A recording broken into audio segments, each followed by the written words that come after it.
Bismillahirrahmanirrahim. Assalamualaikum warahmatullahi wabarakatuh. Alhamdulillahirrabbilalamin. Wassalatu wassalamu ala rasulillah wa ala alihi wa sahbihi wa mawalah amma ba'du. Sahabat beriman yang dirahmati Allah, syukur alhamdulillah kita bertemu lagi di channel ini. Pada kesempatan yang berbahagia ini, mari sejenak kita luangkan waktu kita untuk bersama-sama menyimak tausiah yang akan disampaikan oleh guru kita. Tentunya banyak sekali ilmu, hikmah, dan manfaat yang bisa kita jadikan pelajaran dalam kehidupan kita sehari-hari. Penasaran seperti apa isi tausiah beliau? Mari kita simak bersama. Selamat mendengarkan. Assalamualaikum warahmatullahi wabarakatuh.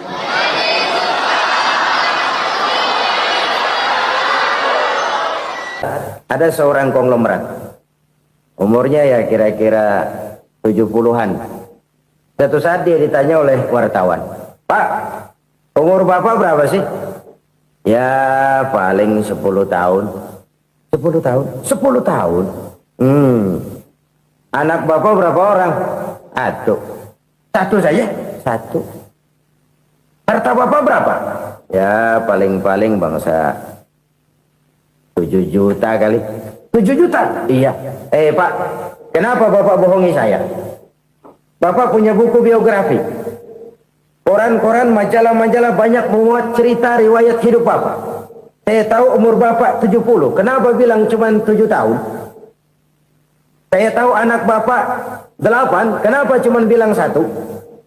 Saya tahu harta Bapak miliaran, mungkin triliunan. Pabrik di mana-mana, bank di mana-mana. Kenapa bilang uang Bapak cuma 7 juta? Nah, kata si konglomerat tadi, "Kamu benar, nak, kamu benar. Umur saya kalau jumlahnya memang 70, nak. Cuman ingat-ingat saya, baru 7 tahun terakhir ini saya sujud. Baru 7 tahun terakhir ini saya berusaha dekat dengan Allah. Saya laksanakan perintahnya, saya jauhi larangannya. 7 tahun inilah rasanya yang ada nilainya di hadapan Allah. Yang 63 tahun matong, kelabu, kelem umur gue. Habis untuk maksiat, untuk munkarat. Maka ketika ditanya tadi, umur saya 7 tahun itu. Oh begitu Pak. Oh iya. Lalu anak Pak, anak Bapak kan 8. Kenapa bilang cuma 1? Nah, kalau jumlah hitungannya memang anak saya 8. Tapi dari 8 orang ini rasanya cuma 1 nih yang bakal jadi buah hati, belahan jantung, pelanjut cerita, penerus sejarah, bakal jadi anak soleh yang akan mendoakan saya. Cuma 1 rasanya anak saya ini yang bakal jadi buah hati saya, besar-besaran saya, yang akan mendoakan di kubur saya, yang akan mendoakan di akhirat saya. Yang 7 orang mana, Masya Allah, yang satu tenggeng, yang satu nyekek botol mulu, yang itu nggak karu-karuan. Makanya saya bilang 1 anak saya yang akan bisa mendoakan saya. Oh begitu Pak. Iya. Nah, harta Pak, harta Bapak kan triliunan. Pabrik Bapak di mana-mana. Uang Bapak hampir di tiap bank-bank besar. Kenapa bilang cuma 7 juta? Betul kau nak. Harta saya kalau jumlahnya memang miliaran, triliunan mungkin. Tapi yang saya ingat baru 7 juta tuh yang saya belanjakan di jalan Allah. Saya nyumbang masjid, saya santuni yatim piatu, saya bantu pembangunan pesantren, saya bantu pembangunan rumah sakit Islam. Itu yang akan saya bawa pulang ke akhirat, yang 7 juta itu. Ya, ucapan la haula wa la quwwata illa billah. Ibadah kan ada yang berat, modalnya besar. Bangun masjid berat, modalnya besar. Bangun rumah sakit berat, modalnya besar. Ada ibadah yang berat tapi modalnya ringan. Misalnya puasa. Puasa itu berat, mengendalikan nafsu. Kalau sekedar nggak makan nggak minum sih enteng. Mengendalikan nafsu itu jihad terbesar. Tapi kan modalnya ringan, cuma niat saja. Ini ibadah berat, modalnya ringan. Ada ibadah yang ringan, modalnya juga enteng. Seperti termasuk ucapan la haula wa la quwwata illa billah. Tanpa sadar, la haula wa la quwwata illa billah. Nyelengin tuh di surga. Nyelengin, kita nggak terasa. Nyelengin simpenan akhirat. La haula wa la quwwata illa billah. Nyimpan lagi. Kaget, la haula wa la quwwata illa billah. Nyimpan lagi. Banyak simpenan. Walaupun sebenarnya yang dimaksud di sini adalah kesadaran batin bahwa tidak ada daya dan kekuatan kecuali Allah. Itu intinya. Kita memulai pekerjaan disunahkan baca bismillah, kan begitu? Apa itu? Kesadaran moral bahwa ini saya bisa kerjakan. Saya kerjakan ini dengan menyebut nama Allah. Kenapa? Kalau Allah tidak memberikan daya dan kekuatan, mana mampu saya kerjakan ini. Maka saya kerjakan ini dengan menyebut nama Allah. Bismillah. Kesadaran moral. Manusia hanya wajib berusaha, tapi nggak pernah wajib berhasil. Banyak hal-hal yang kalau kita renungkan secara rasio nggak mungkin, tapi jadi kenyataan. La haula wala quwata illa billah. Tidak ada daya dan kekuatan kecuali bagi Allah semata-mata. Kesadaran moral akan kelemahan dan keterbatasan makhluk bernama manusia. Kadang kita kagum dengan otak, tapi kita sering lupa sama yang bikin otak. Padahal bagaimanapun hebatnya otak, yang bikin otak pasti lebih hebat dari otak. Selalu berusaha menyimpan sesuatu yang bisa membawa manfaat, baik untuk dirinya, untuk anak cucunya, maupun untuk keluarganya, untuk masa kini dan masa depannya. Kadang simpanan itu berbentuk uang, kadang berupa tanah, lain saat berbentuk pabrik, dan lain sebagainya. Sementara masa depan yang paling pasti adalah akhirat. Jika untuk masa depan dunia kita rela memeras keringat, membanting tulang, pergi pagi dan pulang petang, menyimpan uang, menyimpan tanah, menyimpan pabrik, pernahkah kita merenung jika satu saat kiamat datang, kita dibangkitkan dari kubur masing-masing, berdiri di padang mahsyar untuk mempertanggungjawabkan seluruh kegiatan hidup kita di dunia ini. Lalu kita akan menuju ke alam akhirat. Sudahkah kita mempunyai simpanan untuk akhirat kita? Pada pertemuan kali ini saya ingin menyampaikan sebuah hadis di mana Rasulullah sallallahu alaihi wasallam bersabda, "Arba'un min kanzil jannah." Simpanan sorga ada 4 macam. Yang pertama, ikhfa'us sadaqah, menyembunyikan sedekah. Saudara-saudara kaum muslimin, sebagaimana yang kita maklum bahwa Allah Subhanahu wa taala melebihkan sebagian rezeki dari kita terhadap yang lain. Ada yang kaya, ada yang setengah kaya, ada yang miskin, ada yang setengah miskin, dan selanjutnya. Ada yang gajinya kecil tapi penghasilannya gede. Ada yang penghasilannya gede tapi nggak punya gaji. Ada juga yang memang gajinya gede dan penghasilannya gede. Kelebihan rezeki merupakan sunnatullah dan tidak harus membuat kita merasa lebih dari yang lain. Bahkan sebaliknya, kelebihan itu harus membuat kita ringan tangan untuk menolong mereka yang memang memerlukan pertolongan. Kalau saudara diberikan ilmu, maka pertanyaan akhirat cuma satu: ilmumu kau amalkan untuk apa? Kalau saudara diberikan umur yang panjang, pengadilan akhirat juga bertanya satu: umurmu kau habiskan di mana? Tapi kalau saudara diberikan harta, pengadilan akhirat akan bertanya 2: hartamu kau dapat dari mana? Kau belanjakan kemana? Dari mananya ditanya, dan kemananya juga ditanya. Oleh karena kita akan dimintakan pertanggungan jawab, maka amanah yang bernama harta ini harus kita gunakan dengan sebaik-baiknya. Ada penggunaan yang merupakan kewajiban, itu zakat namanya. Ada penggunaan yang sewaktu-waktu, itu infak namanya. Ada yang lebih sewaktu-waktu lagi, dan itu sedekah namanya. Zakat dia terikat oleh haul dan nisab, oleh putaran batas waktu dan ukuran dari harta itu sendiri. Sedangkan infak terikat oleh situasi dan kondisi perekonomian seseorang. Sedangkan sedekah tidak terikat dengan apapun. Dalam kondisi seperti apapun kita bisa melakukan sedekah dengan yang terkecil sekalipun. Sampai-sampai Rasulullah sallallahu alaihi wasallam mengajarkan, la tahqiranna minal ma'rufi syai'an walau an talqa akhaka biwajhin talik. Atau ada hadis, tabassumuka fi wajhi akhika laka sedekah. Senyumanmu kepada temanmu adalah sedekah. Jadi untuk melakukan sedekah tidak harus dalam berbentuk uang. Dengan ilmu kita bisa sedekah, dengan tenaga kita bisa bersedekah, dengan pikiran kita bisa bersedekah, bahkan senyum kepada teman itu pun sedekah. Jadi kalau sedekah dengan uang memang belum punya uang, nyengir aja banyakin. Itu asal pada tempatnya, jangan lalu ketemu tiang listrik cengengesan. Tentu tidak pada tempatnya dan tidak wajar. Nah, sedekah yang paling dicintai Allah adalah sedekah yang disembunyikan. Artinya jauh dari sifat riya. Kan kadang-kadang ada orang sedekah itu disebutkan namanya. Apa tidak bagus? Kalau memang niatnya ikhlas, ya bagus-bagus saja. Untuk memberikan sugesti kepada yang lain.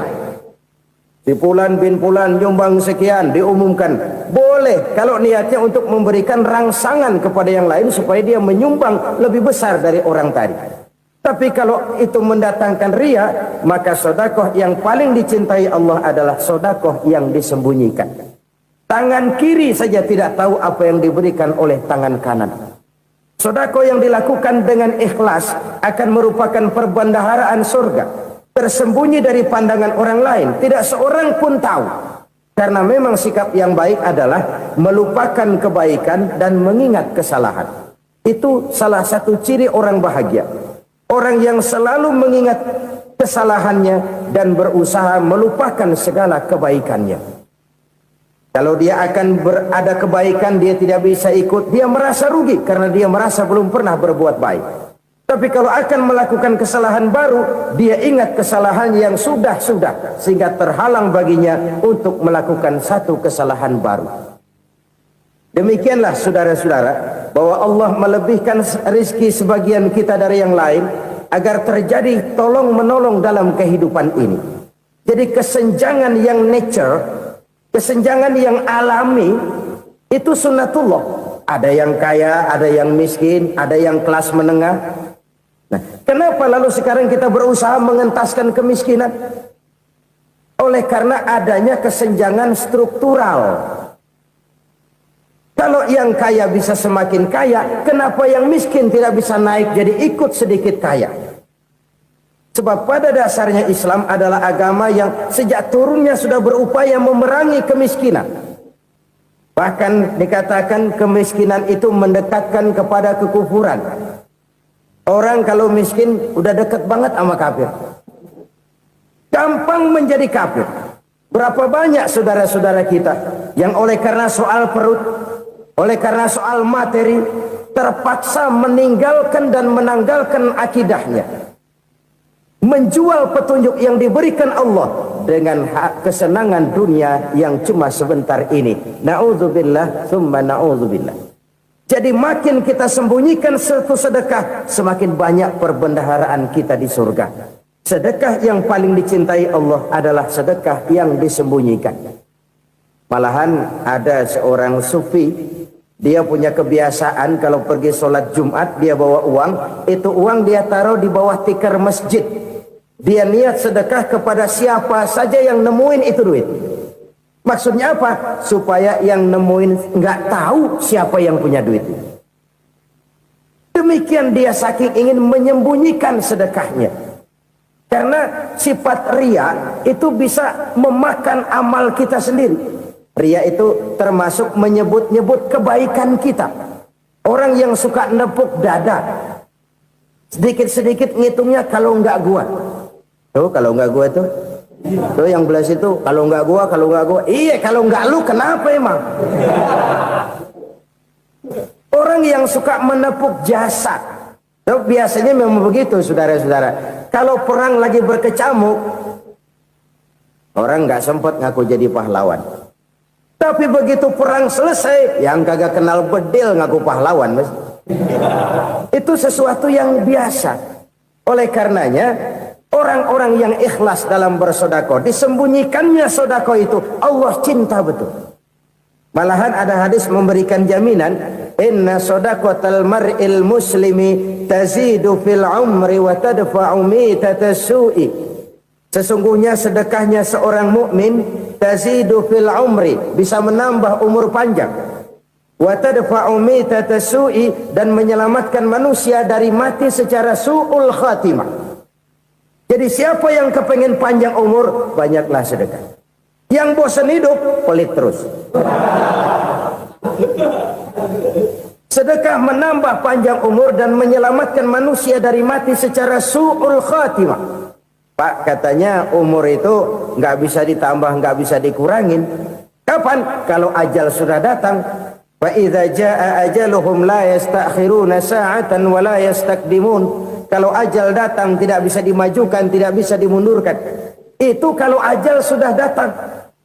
Tidak bisa lagi umur ditambah dikurangi, sudah datang. Tapi kalau belum datang, itu kan haknya Allah. Mau ditambah, mau dikurangi, hak prerogatif Allah. Sebagai pencipta manusia, Allah maha kuasa dan maha mampu. Sedekah ini menambah panjang umur dan menyelamatkan manusia dari mati secara su'ul khatimah. Itu orang mati kan sama ya, kondisinya mati, nggak nafas. Tapi hakikat mati kan lain-lain. Ada yang mati itu husnul khatimah, baik akhirnya. Misalnya lagi ngaji mati, lagi sholat mati, lagi sedekah mati. Ini yang dinamakan dengan husnul khatimah, baik di akhirnya. Sebaliknya ada yang su'ul khatimah, jelek di akhirnya. Ini yang jadi catatan akhir. Lagi nyekek botol, mampus. Lagi banting kartu, modar. Su'ul khatimah, jelek pada akhirnya. Sedekah menyelamatkan manusia dari mati secara su'ul khatimah. Dan kita semua kepengen mendapat husnul khatimah, jauh dari su'ul khatimah. Oleh sebab itu yang bisa menyelamatkan kita dari penyakit itu antara lain adalah sedekah yang disembunyikan, yang dikerjakan dengan ikhlas karena Allah. Tidak karena kepengen dipuji orang, tidak karena ingin dikatakan orang pemurah, sebab orang dermawan itu orang yang memberi tanpa harus diminta. Kalau masih harus diminta, ya belum dermawan namanya, masih harus diminta. Kalau nggak diminta ya tulus, lolos, polos. Saudara-saudara kaum muslimin rahimakumullah. Harta adalah amanat dan akan kita pertanggungjawabkan. Allah melebihkan rizki sebagian kita dari yang lain agar kita saling tolong menolong, bantu membantu. Nabi janjikan, siapa yang meringankan beban saudaranya muslim di dunia, Allah akan meringankan bebannya di akhirat nanti. Sebuah jaminan dari baginda Nabi. Si orang yang kita bantu barangkali tidak bisa membalas, Allah yang akan membalas lewat jalan lain yang tidak pernah kita sangka-sangka. Ada orang tanya, Pak, ini ada orang nyumbang masjid sambil marah-marah, bagaimana? Saya bilang sumbangannya aja ambil, marahnya jangan. Marahnya jangan diambil, itu urusan dia. Saudara-saudara kaum muslimin rahimakumullah. Umat Islam ini kan umat yang punya potensi besar. Kadang kita merenung, kenapa kadang-kadang pembangunan masjid kok lambat sekali? Kalau hotel hari ini peletakan pertama, bulan depan peresmian. Supermarket hari ini peletakan batu pertama, minggu depan peresmian. Tapi kalau sudah yang namanya masjid, kadang-kadang peletakan batu pertama sekaligus jadi batu terakhir. 3 tahun, 4 tahun, campur nebar jalak di jalanan, duit dijaring kayak ikan sepat. Apa tidak ada orang Islam yang kaya? Banyak. Apa tidak ada pengusaha muslim yang jadi konglomerat? Ada. Lalu yang belum banyak itu yang komit terhadap nilai-nilai agamanya. Akhirnya kita jatuh jadi umat yang lemah. Belum ada pengusaha konglomerat muslim buka pabrik super mie cap bedug misalnya umpamanya atau pabrik kecap cap sorban supaya identitas keislamannya sedikit kelihatan. Kita jatuh jadi umat yang lemah karena potensi tidak terinventarisir dengan baik. Kita ini ibarat kompor yang cuma matengin nasi orang lain. Potensi kita dimanfaatkan oleh orang lain. Ukhuwah Islamiyah kita baru terbatas kepada silaturahmi. Ukhuwah di bidang ekonomi kita lemah, ukhuwah di bidang kebudayaan kita lemah, apalagi ukhuwah di bidang politik kita lebih rapuh lagi. Padahal ukhuwah itu adalah totalitas kehidupan manusia, menyangkut ipolek sosbud, memerlukan nilai-nilai ukhuwah. Jadi oleh karena itu mari kita menyadari di dalam harta kita, walaupun kita yang cari, pergi pagi, pulang sore, peras keringat, banting tulang, di sana ada harta anak yatim. Di sana ada hak masjid. Di sana ada hak pesantren. Di sana ada hak jihad. Berbahagialah seseorang apabila dia oleh Allah dijadikan keran. Keran itu menyimpan air, tapi tidak untuk dirinya, tapi disalurkannya kepada mereka yang memang memerlukannya. Saudara-saudara kaum muslimin rahimakumullah, ini yang pertama. Jadi perbendaharaan surga adalah menyembunyikan sedekah. Orang lain nggak tahu, kita pun nggak pernah ngitung-ngitung. Kita anggap lewat begitu saja, padahal itu deposit akhirat. Satu. Yang kedua, perbendaharaan surga itu apa? Wa kitmanul musibah, menyembunyikan kesulitan. Kadang orang takut menghadapi kesulitan. Tapi makin kita merenung, hidup ini kan sebenarnya urusan. Takut sama urusan, ya jangan hidup. Tandanya orang hidup itu kalau punya urusan. Urusan merupakan problem. Problem sering menimbulkan kesulitan. Kesulitan bukan untuk ditakuti, tapi untuk diatasi dan dicarikan jalan keluarnya. Siapa sih orangnya yang gak pernah sulit-sulit? Makin tinggi status sosialnya, makin gede urusannya. Makin tinggi kualitas imannya, makin berat tingkat kesulitannya. Cuma memang yang namanya enak itu seperti pelangi. Biang lala itu nggak pernah di atas kepala kita, di atas kepala orang melulu. Lo sih enak lo, kata kita. Dia juga bilang yang enak kan lo. Pelangi itu nggak pernah di atas kepala kita.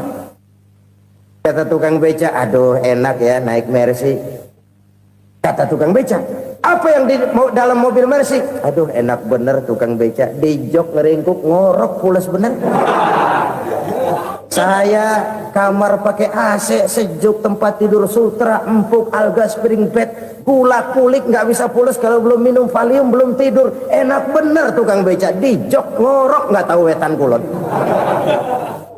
Si tukang beca bilang yang di Mercy enak, yang di Mercy bilang tukang beca enak. Inilah enak, nggak pernah di atas kepala kita, di atas kepala orang lain melulu enak itu. Nah, saudara-saudara,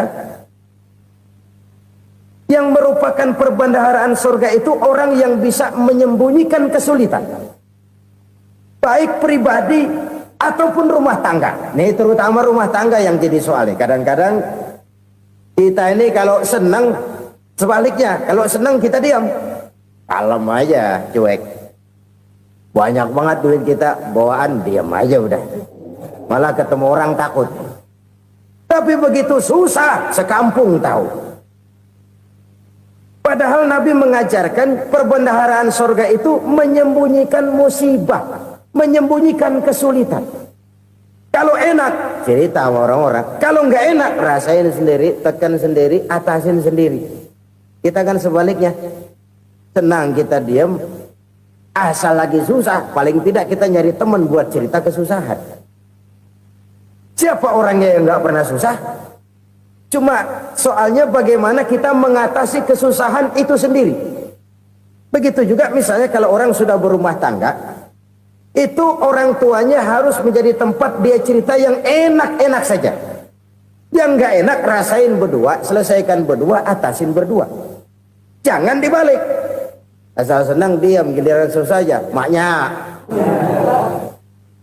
laporan. Terbalik, bisa menjaga security informasi. Maka nama bayam keluar diem, malah seluitan. Enak amat lo makan daging ayam. Security informasi. Saudara-saudara kaum muslimin rahimakumullah. Ujian yang terberat itu yang pernah diberikan kepada para nabi, para rasul, para aulia, para ulama. Makin tinggi keimanan, makin berat bentuk kesulitan. Ayo saya kemukakan satu contoh saja. Ada seorang nabi yang kaya, nabi kaya, namanya Nabi Ayub. Iblis kalau orang begini kan keki, ibadahnya rajin, kaya. Nih yang kayak begini susah digodain. Kalau ibadahnya rajin, miskin, enggali bisa disogok. Sini imannya mantap, ibadahnya rajin, kaya, nabi lagi. Oh, tapi namanya iblis nggak kurang akal. Laporan, Tuhan, kenapa iblis? Ya ini bahasa saya, bahasa Qurannya sih nggak gitu. Itu hambamu yang namanya Ayub, dia rajin ibadah cuma karena dikasih kaya aja. Coba kasih miskin dia, berhenti dia sembahyang. Ah, kamu bisa aja. Saya tahu Ayub itu hambaku yang ikhlas. Saya buktiin Tuhan, silahkan. Dibuktiin lah, iblis turun ke alamin. Yang mula-mula dia lakukan, dia rusak sawah ladang Nabi Ayub. Dia binasakan binatang ternak Nabi Ayub. Sehingga dalam waktu singkat, jatuhlah Nabi Ayub dari orang paling kaya jadi orang paling miskin. Beliau masih ibadah di mihrab dalam masjid. Datang iblis. Saudara Ayub, ya, lagi ngapain? Ibadah. Nyembah Allah, nyembah Allah. Oh, percuma. Kenapa? Tuhan yang ente sembah nih, dia udah bikin miskin ente. Sawah ladang ente hancur lebur, binatang ternak binasa. Sekarang ente jadi orang paling miskin. Ngapain nyembah Tuhan kayak begitu? Tekor. Udah berhenti dah ibadah, berhenti ibadah. Ini iblis sama Tuhan laporannya lain, yang dikerjakan kepada Nabi Ayub juga lain. Benar begitu iblis kata Nabi Ayub? Iya. Sawah ladang saya habis, buras. Binatang ternak saya binasa, binasa. Saya miskin, bangpak. Apa jawab Nabi Ayub? Bukan innalillahi, ini hebat. Alhamdulillahillazi a'tani wa akhza minni. Segala puji bagi Allah yang telah memberikan harta kepada saya dan sekarang mengambilnya lagi. Alhamdulillah. Allah yang ngasih, Allah yang ambil. Itu mah urusan Allah. Iblis cuman ibadah jalan terus, sujud lagi Nabi Ayub. Iblis seleher gondok banget. Dasar Nabi nggak mempan dia apa-apain. Miskin malah alhamdulillah. Allah yang ngasih, Allah yang ambil. Jadi kalau kita tidak komit, kita tidak terikat kepada kaya, miskin, senang, susah, apa yang bisa bikin kita susah? Jadikan kekayaan, kemiskinan, jadikan senang, susah sebagai anak buah yang bisa kita atur. Jangan kekayaan ngatur kita, jangan kemiskinan ngatur kita. Kita yang harus mengatur mereka. Senang, susah, kaya, miskin, bahagia, sengsara, jadikan itu anak buah yang bisa kita atur. Kalau sekarang kita kaya, lain saat boleh jadi kita miskin, semiskin-miskinnya. Allah yang ngasih, Allah yang ngambil. Tenaga mana yang bisa menghalangi? Ibadah jalan terus. Iblis makin gondok. Dasar Nabi loh. Akhirnya apa? Nabi Ayub dikerjain, diberikan penyakit. Demikian fatal penyakitnya. Bayangin, udah miskin sakit. Masya Allah. Miskin sakit. Sakitnya nggak lama, kira-kira 16 tahun. Istrinya 3, 2 mental minta ceraiin. Ngerawatin laki bengek begini. Senang belum tentu, susah udah pasti nih. Cerai aja, cerai dah. Cerai. Tinggal satu Siti Rahmah yang setia menemani beliau. Sesetia-setianya hati perempuan Satu saat Siti Rahmah bilang, "Bang, iya, abang kan Nabi, Bang. Lalu, namanya Nabi kan doanya jarang meleset, Bang. Maksud kamu minta kenapa sih sama Tuhan biar abang sembuh baik dah, Bang?" Siti Rahmah, "Iya. Saya sakit berapa tahun sih dah? 16 tahun, Bang. Sebelum ini saya sehat berapa tahun? Ya kira-kira 60 tahun, Bang. Nah, coba ente banding-bandingin, Rahmah.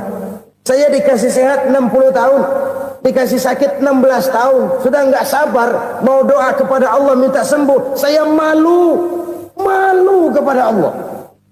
Diuji dengan yang luar biasa seperti ini, tidak mengganggu stabilitas kehambaannya. Dia tetap menghamba kepada Allah Subhanahu wa ta'ala. Saudara-saudara kaum muslimin rahimakumullah, kunci menghadapi kesulitan itu apa? Allah jelaskan dalam satu ayat, wa basyiris sabirin alladzina iza asabathum musibah qalu inna lillahi wa inna ilaihi raji'un. Gembirakan orang-orang yang sabar. Siapa mereka itu? Yang apabila mendapat musibah mereka kembali kepada keyakinan dasar, segalanya dari Allah dan segalanya akan kembali kepada Allah. Ini konsepsi dasar dari sikap muslim dalam menghadapi berbagai kesulitan. Segalanya dari Allah, segalanya akan kembali kepada Allah. Kalau ini sudah kondisi dasarnya, maka kita akan lapang menghadapi kenyataan bagaimanapun pahitnya. Apakah itu namanya miskin, apakah itu namanya sakit, bahkan maut sekalipun. Segalanya dari Allah, segalanya akan kembali kepada Allah. Ini sikap hidup, bukan sekedar ucapan. Kita kadang-kadang menjadikannya sebagai ucapan. Mulutnya sih nggak berhenti, innalillahi wa inna ilaihi raji'un, tapi nangisnya terus gerung-gerungan. Bukan itu, ini kesadaran moral. Kalau segalanya dari Allah, segalanya kembali kepada Allah, kan sebenarnya cuma nunggu giliran. Hari ini saya nyembayangin dia, entah hari apa saya disembayangin orang. Hari ini saya antar dia ke kubur, entah hari apa orang nganterin saya ke kubur. Hari ini saya tahlilkan dia, entah nanti kapan orang tahlilkan saya. Segalanya dari Allah, segalanya akan kembali juga kepada Allah. Oleh sebab itu saudara-saudara, kesulitan bukan untuk ditakuti. Kesulitan justru untuk diatasi, dicarikan jalan keluarnya. Dan tidak ada orang yang tidak pernah mendapat kesulitan. Tidak ada. Semakin tinggi status sosial, semakin tinggi kualitas keimanan, semakin besar juga tingkat kesulitan. Hanya saja bagaimana cara kita mengatasinya. Dan Al-Quran menyatakan, inna ma'al usri yusra. Di balik kesulitan itu pasti ada kemudahan. Roda itu berputar. Karena itu Rasulullah sallallahu alaihi wasallam mengingatkan kepada kita, ta'arraf ila Allah fir raha ya'rifka fis syiddah. Ingatlah kepada Allah di waktu kamu senang, supaya Allah ingat kepada kamu di waktu kamu susah. Kalau waktu senang kita ingat kepada Allah, kita susah, Allah tidak akan meninggalkan kita. Tapi kalau waktu senang kita jauh dari Allah, sujud tidak sempat, dengan masjid jauh, ketika senang kita lupakan Allah. Nanti begitu kita susah, Allah lupakan kita. Dan itu menyakitkan. Oleh karena itu orang-orang tua kita dulu bilang, kalau lagi sehat ingat-ingat lu bakal sakit nanti. Kalau lagi kaya ingat-ingat satu saat kita bakal jatuh miskin. Bahkan kalau lagi muda ingat-ingat kita bakal tua. Dan yang terpenting, kalau lagi hidup ingat-ingat kita bakal mati. Saudara-saudara kaum muslimin rahimakumullah. Jadi yang kedua yang merupakan perbendaharaan surga, menyembunyikan musibah. Saudara-saudara kaum muslimin rahimakumullah. Hal ketiga yang merupakan perbendaharaan surga adalah wasilatur rahmi. Orang yang suka bersilaturahmi. Sebagaimana yang kita maklum bahwa manusia adalah makhluk yang disebut zon politika. Makhluk sosial yang tidak mungkin hidup sendiri-sendiri. Betapa dan siapapun kita memerlukan orang lain.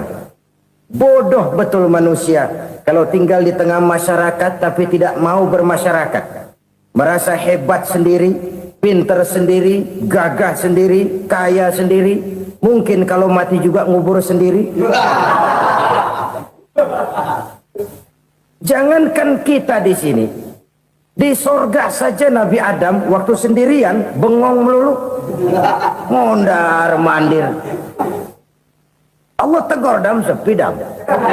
Ya ini kalau bahasa saya. Iya Tuhan, sepi ini nggak ada coret-corekan pisan ini.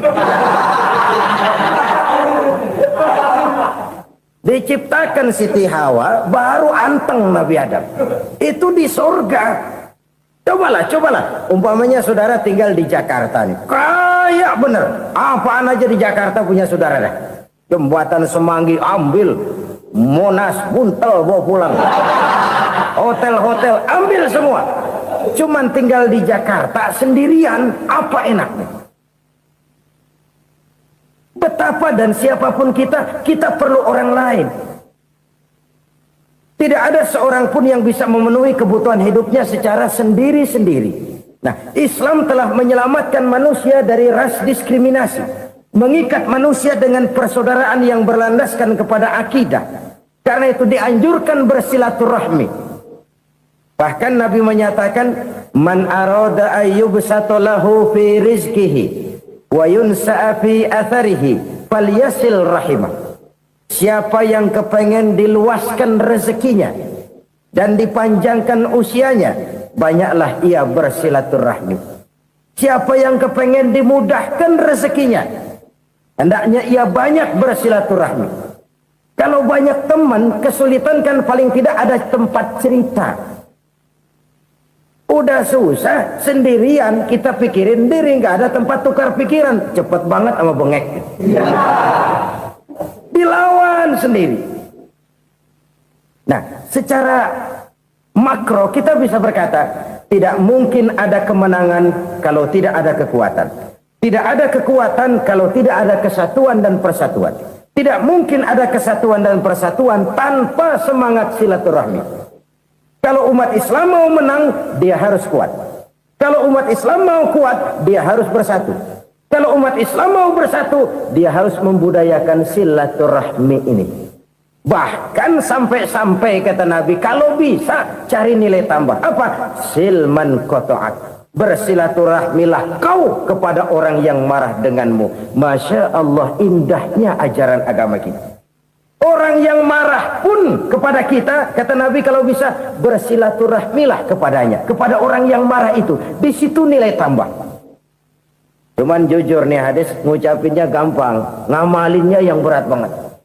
Orang marah sama kita, kita disuruh silaturahmi, ada apa malu? Lu marah, ada gua marahan lagi, tunggu pikirin. Saudara-saudara kaum muslimin rahimakumullah. Tapi ini yang diajarkan, bahkan ini yang dicontohkan oleh baginda Rasul. Bagaimana begitu mudah, misalnya satu saat Abu Jahal ini ngatur strategi bagaimana bikin Muhammad celaka. Dia gali lubang di depan tempat tidurnya. Dia tutupin daun korma. Terus dia panggil seseorang, ke sini. Kasih tahu Muhammad, pamannya sakit keras, minta ditengokin. Berangkat orang ini ke sana. Muhammad, labbaik.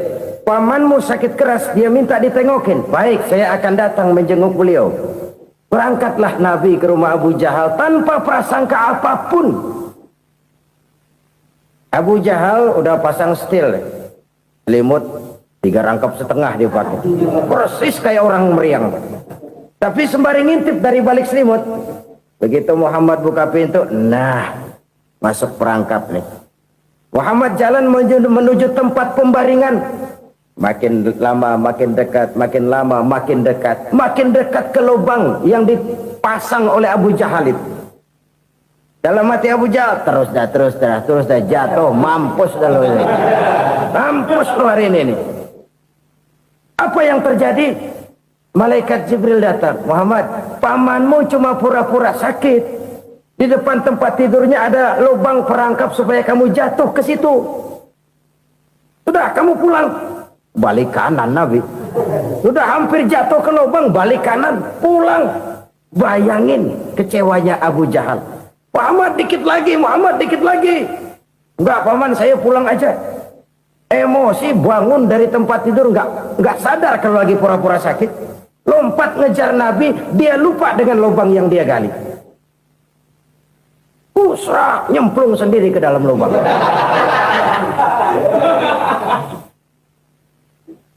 Nabi terus berlalu. Ini terjadi keanehan. Jatuh ke lubang yang dia gali itu sebenarnya nggak terlalu dalam ya, antara 3-4 meteran lah. Tolong saya jatuh ke lubang ini. Datanglah pelayan-pelayannya itu.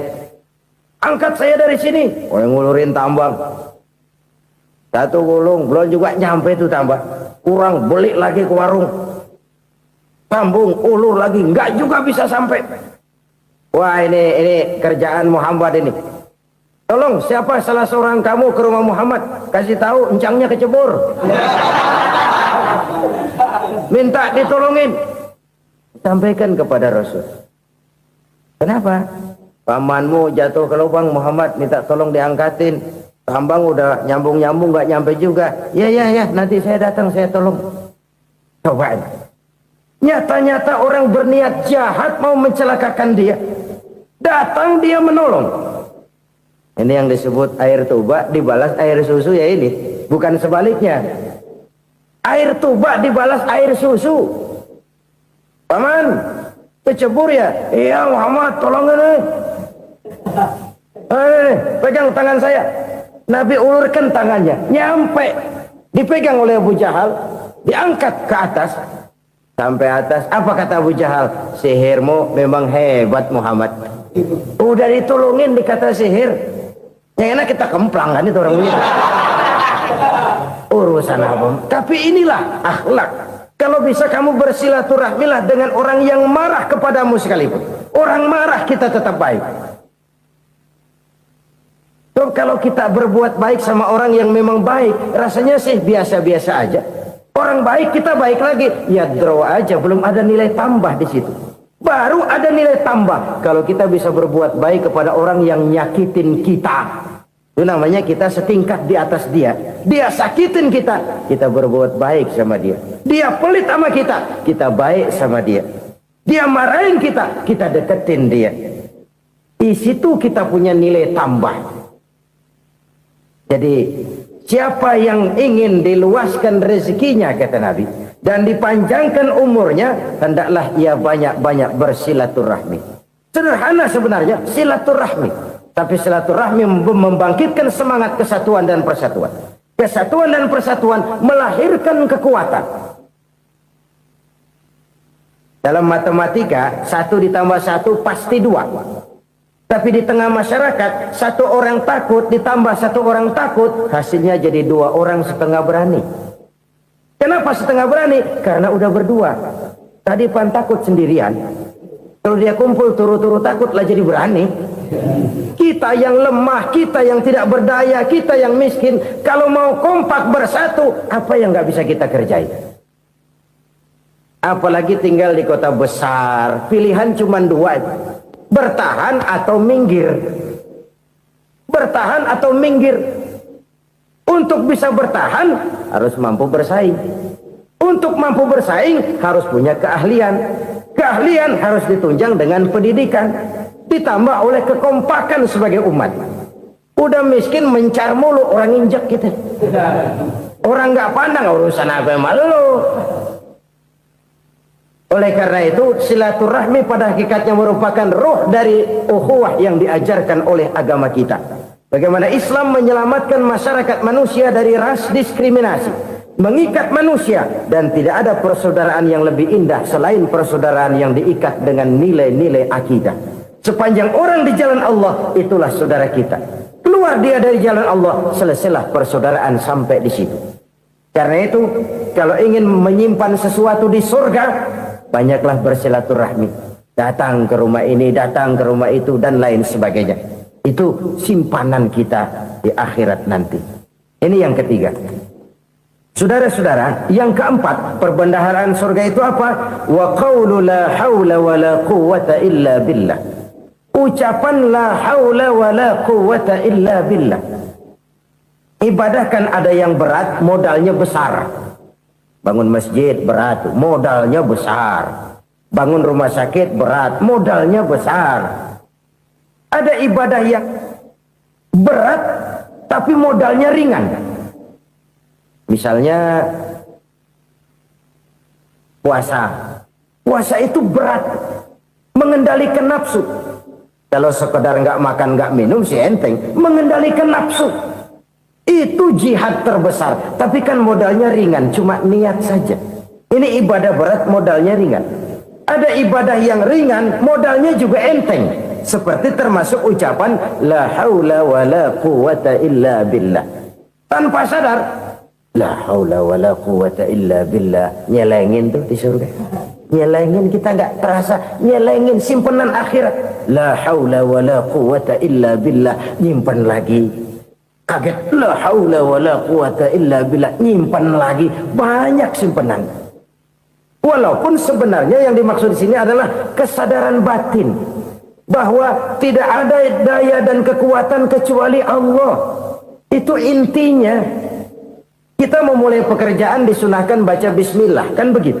Apa itu? Kesadaran moral bahwa ini saya bisa kerjakan. Saya kerjakan ini dengan menyebut nama Allah. Kenapa? Kalau Allah tidak memberikan daya dan kekuatan, mana mampu saya kerjakan ini. Maka saya kerjakan ini dengan menyebut nama Allah. Bismillah. Kesadaran moral. Manusia hanya wajib berusaha, tapi nggak pernah wajib berhasil. Banyak hal-hal yang kalau kita renungkan secara rasio nggak mungkin, tapi jadi kenyataan. La haula wala quwata illa billah. Tidak ada daya dan kekuatan kecuali bagi Allah semata-mata. Kesadaran moral akan kelemahan dan keterbatasan makhluk bernama manusia. Kadang kita kagum dengan otak, tapi kita sering lupa sama yang bikin otak. Padahal bagaimanapun hebatnya otak, yang bikin otak pasti lebih hebat dari otak. Nggak percaya, silahkan otak-otakan. Inilah kecenderungan. Kita kagum dengan pesawat-pesawat mutakhir, bukan main, besi gede banget terbang itu. Alangkah hebatnya. Lalu apa yang bikin otak tidak lebih hebat dari itu semua? Kita puji laut. Apa yang bikin laut tidak lebih hebat dari laut itu? La haula wala quwata illa billah. Tidak ada daya dan kekuatan kecuali Allah.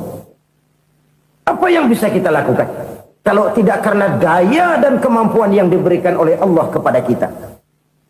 Lahirlah sikap tawadu, rendah hati, tidak melonjak menjadi angkuh dan sombong, sadar akan kelemahan dan keterbatasan diri sebagai makhluk yang diciptakan oleh Allah Subhanahu wa taala. Jadi satu sisi ini ucapan yang berpahala, la haula, jadi wiridan. Pada sisi lain ini kesadaran moral, sikap mental, kesadaran batin bahwa yang punya daya dan kekuatan itu cuma Allah. Kita nggak pantas untuk sombong, sebab sombong itu pakaiannya Allah. Kita nggak sedang pakai pakaian Allah, kegedean. Dan makin kita renungi, makin terbentur. Apa sih yang bisa kita sombongin? Kita mau sombong apa? Kaya, pintar, itu kan semua relatif. Di atas langit masih ada langit lagi. Jadi oleh karenanya, marilah kita menyadari, manusia hanya wajib berusaha, tapi tidak pernah wajib berhasil. Yang berusaha saja tidak wajib berhasil, apalagi yang tidak berusaha. Islam bukan agama orang pemalas yang selesai sholat lalu enggelohom, enggelenggem ayem-ayem. Tapi Islam bukan agama orang sombong yang setelah berusaha lalu tidak memerlukan Allah. Kita bisa saja bikin proyeksi, tahun sekian kita bakal panen besar menurut perhitungan otak. Tapi ada kejadian lain. Apa? Tikus ngambek. Habis itu dimakanin tikus, panen gagal. Proyeksi rasional gagal oleh tikus-tikus yang ngambek itu. Bisa saja terjadi. Tahun depan kita panen besar, urung. Kenapa? Musim panas panjang. Dan sekarang ini koran-koran bikin berita musim mengalami penyelewengan. Bukan cuma manusia yang nyeleweng sekarang. Musim pakai nyeleweng. Mestinya kan musim hujan udah selesai, masih hujan-hujan juga. Musim. Nah sekarang kita boleh bikin proyeksi, kita bakal panen besar. Tahu-tahu musim panas panjang. sawah retak, air kering, cari teknokrat yang paling botak, suruh pendekin tuh musim panas.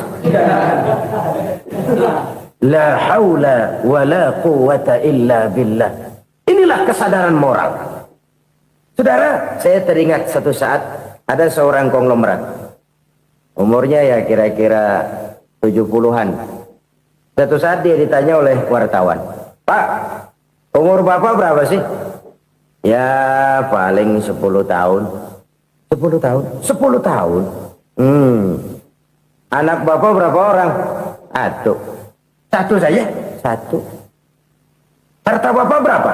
Ya paling-paling bangsa 7 juta kali. 7 juta? Iya. Pak, kenapa Bapak bohongi saya? Bapak punya buku biografi.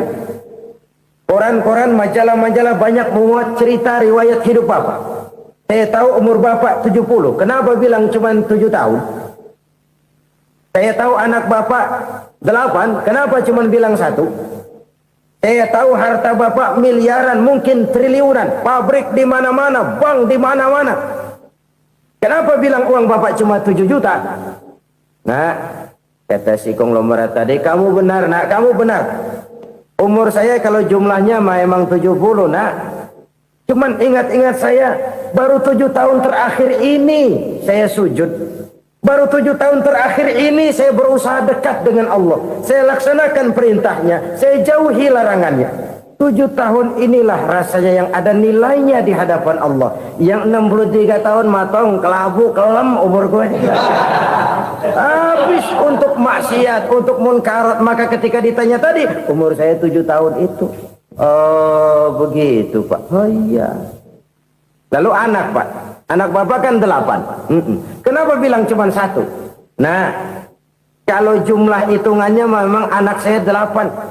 Tapi dari 8 orang ini rasanya cuma 1 nih yang bakal jadi buah hati, belahan jantung, pelanjut cerita, penerus sejarah, bakal jadi anak soleh yang akan mendoakan saya. Cuma 1 rasanya anak saya ini yang bakal jadi buah hati saya, besar-besaran saya, yang akan mendoakan di kubur saya, yang akan mendoakan di akhirat saya. Yang 7 orang mana? Masya Allah, yang satu tenggeng, yang satu nyekek botol ngolo, yang itu nggak karu-karuan. Makanya saya bilang 1 anak saya yang akan bisa mendoakan saya. Oh begitu Pak. Iya. Nah, harta Pak, harta Bapak kan triliunan. Pabrik Bapak di mana-mana. Uang Bapak hampir di tiap bank-bank besar. Kenapa bilang cuma 7 juta? Betul kau nak. Harta saya kalau jumlahnya memang miliaran, triliunan mungkin. Tapi yang saya ingat baru 7 juta tuh yang saya belanjakan di jalan Allah. Saya nyumbang masjid, saya santuni yatim piatu, saya bantu pembangunan pesantren, saya bantu pembangunan rumah sakit Islam.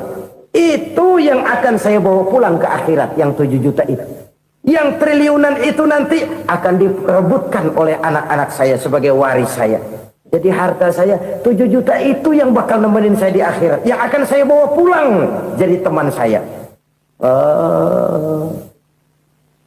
Saudara-saudara kaum muslimin, jangan-jangan orang tua itu adalah kita-kita ini. Jangan-jangan kita-kita ini adalah orang tua itu. Jangan-jangan itu potret dari diri kita masing-masing. Dari sekian umur yang diberikan Allah, berapa tahun yang ada nilainya di hadapan Allah? Dari sekian anak-anak yang merupakan amanah, berapa yang akan mendoakan kita sebagai orang tuanya menjadi anak soleh? Dari sekian banyak harta yang diberikan Allah, berapa yang akan kita bawa pulang menghadapnya nanti, yang kita belanjakan di jalan Allah? Ini sebuah potret kehidupan. Karena itu kita kembali kepada la haula wa la quwata illa billah. Kita wajib berusaha, kita wajib berikhtiar. Selebihnya segala daya dan kekuatan hanya milik Allah saja semata-mata. Satu kesadaran batin dari setiap pribadi muslim. Setelah ia berusaha dan berikhtiar, ia menyerahkannya kepada Allah Subhanahu wa ta'ala. Jadi satu sisi ini merupakan wiridan ucapan yang mengandung pahala. Pada sisi lain ini merupakan sikap batin dari seorang muslim di dalam ia menghadapi realitas kehidupan ini. Saudara-saudara kaum muslimin rahimakumullah. Kalau ini kita jadikan satu basis kehidupan, Maka ini akan menyelamatkan manusia dari kemungkinan tergelincir menjadi orang yang lupa diri dan lupa daratan. Sebab itu Imamul Ghazali berpesan, jadidis safinah fa innal bahra amiq wa khuziz zad fa inna safara ba'id wa khaffifil hamla fa innal hamla sadid. Perbarui selalu kapalmu karena lautan sangat dalam. Bawa bekal yang banyak karena perjalanan ini sangat jauh. Ringankan beban karena kebanyakan beban akan menyakitkan. Alangkah indah kalimat ini, alangkah dalam makna yang terkandung di sana. Perbarui selalu kapalmu karena lautan sangat dalam. Apa artinya ini? Jaga mentalmu baik-baik. Pelihara imanmu baik-baik karena hidup penuh cobaan seperti lautan. Kita kalau berlayar di lautan kan kadang-kadang tenang, angin bertiup sepoi-sepoi basah. Jika malam datang bintang gemintang bertabur menghias cakrawala, rembulan memantulkan sinarnya dengan indah. Dalam keadaan begitu berlayar enak, tapi lain saat ombak menggunung, halilintar menyambar, angin topan bertiup. Berapa banyak sudah saudara-saudara kita yang tenggelam di lautan dunia tanpa sadar bahwa dia belum sampai kepada pantai yang akan dituju. Berapa banyak sudah saudara-saudara kita yang tenggelam di lautan dunia ini tanpa sempat bangkit lagi. Dia menyangka sudah sampai kepada tujuannya. Hati-hati kapal jangan sampai bocor karena lautan sangat dalam. Iman ini jaga baik-baik karena hidup penuh dengan ujian. Wa khuzizat fa inna safara ba'id. Bawa bekal yang banyak karena perjalanan sangat jauh. Saudara mau ke Bandung, bawa duit. Saudara mau ke Surabaya, banyakan lagi duitnya. Saudara mau ke Mekah, gepokan, iketan tuh duit nggak lembaran lagi. Makin jauh perjalanan, makin banyak bekal yang harus kita bawa. Kalau saudara dari Jakarta mau ke Surabaya, kagak bawa duit berangkat juga, itu sih bukan berani namanya, nekat. Sampai Surabaya belum tentu, sengsara di jalan udah pasti. Kenapa? Nggak bawa bekal berangkat. Sama juga kita nih, misalnya belum sempat sembahyang, mati. Waduh, berani banget orang. Belum punya bekal, mati. Sengsara di jalan. Atau bekal tidak cukup. Dari Jakarta saudara mau ke Surabaya, bawa duit 500 perak. Paling jauh Cikampek nyampenya itu. Paling jauh itu. Antara jauhnya perjalanan dengan bekal yang saudara bawa tidak seimbang. Hidup ini perjalanan panjang. A walking tour. Dimulai dari alam arwah. Sebelum jasad diciptakan, roh diciptakan lebih dulu. Dari situ pindah ke alam rahim. Dari alam rahim pindah ke alam dunia. Dari alam dunia pindah ke alam barzah. Baru menuju akhirat. Satu perjalanan panjang. Kalau bekal tidak bawa, sengsara di jalan. Bawa bekal yang banyak karena perjalanan ini sangat jauh. Wa khaffifil hamla, ringankan beban karena beban itu cuma akan menyulitkan. Kalau bekal itu sih keperluan, tapi beban nggak kita perluin, coba ngeberat-beratin. Apa ini beban? Dosa. Kecurangan, kebatilan, kezoliman, ketidakadilan, kesewenang-wenangan. Itu akan jadi beban kita di akhirat. Alangkah celakanya, perjalanan panjang, bekal tidak bawa, beban kelewat banyak, alamat sengsara di jalan. Pahala tidak ada, dosa berlipat ganda. Na'udzubillah, summa na'udzubillah. Kalau kita rangkum nasihat Al-Ghazali dengan kisah si konglomerat tadi, kita akan mengambil kesimpulan. Pertama, bekal terbaik dalam menghadapi gejolak kehidupan ini tidak lain adalah iman. Yang kedua, pahala dan dosa. Dua hal kontroversial. Pahala adalah bekal, dosa adalah beban. Tapi kita sekarang kan tidak begitu terangsang kepada yang abstrak. Orang berlomba mencari yang konkret-konkret saja. Yang real. Kalau memang dosa, benjol dong. Kira-kira begitu. Kira-kira begitu. Persis orang Yahudi dulu. Orang Yahudi itu kan pernah minta kepada Nabi Musa, "Ya Musa, lan nu'mina laka hatta narallaha jahrah." Musa, kami enggak bakal mau beriman kepada Allah kalau belum kami lihat Allah ada nongkrong di depan kami. Masya Allah, sangat luar biasa tausiah yang sudah disampaikan oleh guru kita. Sahabat beriman yang dirahmati Allah, tetaplah di channel ini karena kajian ini belum selesai. Dan masih banyak lagi hal-hal menarik yang akan disampaikan oleh beliau. Tetaplah di channel ini dan mari kita lanjutkan kembali. Selamat mendengarkan. Kalau memang Tuhan ada, taruh dong di depan kami. Mau yang konkret-konkret saja. Kalau memang dosa, benjol dong. Kalau memang pahala, berasa dong. Orang terangsang kepada yang real, yang konkret-konkret saja. Karena itu, untuk mengejar dosa orang mau bayar. Tapi untuk mengejar pahala, walaupun tidak bayar, orang segan. Ini yang dikatakan oleh Nabi, kamu mengharapkan ke surga, tapi kamu berat melaksanakan sesuatu yang bisa membawa kamu ke surga. Kamu ingin jauh dari neraka, tapi tiap saat kamu lakukan perbuatan-perbuatan yang justru menjerumuskan kamu ke neraka. Idda'aitum an-najata minan nar wa ramaitum fiha anfusakum. Kamu ingin selamat dari neraka, tapi kamu lemparkan diri kamu ke neraka. Kamu ingin masuk surga, tapi berat sekali kamu melakukan perbuatan-perbuatan yang bisa menyampaikan kamu di surga. Saudara-saudara kaum muslimin rahimakumullah. Jadi hal keempat yang merupakan perbendaharaan surga adalah la haula wa la quwwata illa billah. Satu sisi ini merupakan ucapan yang memperberat timbangan akhirat. Pada sisi lain ini merupakan sikap hidup seorang muslim. Kesadaran batin yang sangat dalam bahwa tidak ada daya dan kekuatan kecuali Allah. Dan itu kita simbolkan pada saat memulai pekerjaan dengan Bismillah. Dengan menyebut nama Allah. Satu kesadaran moral. Saya hanya bisa melakukan ini karena diberikan daya dan kekuatan oleh Allah. Lahirlah sikap tawadu, rendah hati, tidak melonjak menjadi angkuh dan sombong. Berpendapat bahwa hanya agamanya sajalah satu-satunya agama yang benar. Keyakinan seperti ini wajar. Keyakinan seperti ini normal, biasa, dan memang seharusnya. Tetapi keyakinan seperti ini pun bukan merupakan satu keyakinan yang harus ditudingkan keluar, tetapi lebih banyak ditujukan ke dalam. Dengan tujuan pertama, untuk meningkatkan keimanan umat.